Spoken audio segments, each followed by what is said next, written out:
শবনম ফারিয়ার post viral, status দেওয়ার 5 মিনিটে কল চলে আসতো। বিনোদন জগতের ছোট পর্দার জনপ্রিয় অভিনেত্রী শবনম ফারিয়া অভিনয় দক্ষতা দিয়ে দর্শক মহলে ব্যাপক পরিচিতি পেয়েছেন। অভিনয়ের পাশাপাশি সামাজিক যোগাযোগ মাধ্যমেও বেশ সরব তিনি। এই অভিনেত্রী একটি ভুয়া পোস্ট সম্প্রতি ভাইরাল হয়েছে, যেখানে উল্লেখ করা হয়েছে হাসিনা সরকার দেশ পরিচালনার সময় অভিনেত্রীকে কোনো পোস্ট ডিলিট করতে হয়নি। এই ঘটনার 3 দিন পর ফারিয়ার ভাইরাল হওয়া ভুয়া পোস্টের ব্যাখ্যা দিয়েছেন তিনি। গত 15 বছরে হাসিনা সরকার দেশ পরিচালনার সময় কয়েক হাজার পোস্ট ডিলিট করেছেন।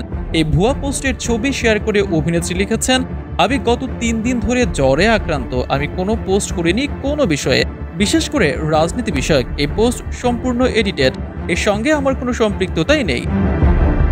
কয়েক হাজার পোস্ট ডিলিট করার প্রসঙ্গে তিনি বলেন, আপনাদের অবস্থা এত খারাপ যে এখন এডিট করে অন্যদের নামে পোস্ট চালায় নিজেদের কথা বলতে হচ্ছে। শবনম বলেন, আমি এই পোস্ট দিয়েছি ভেবে যারা খুশি তারা প্লিজ খুশি হয়েন না।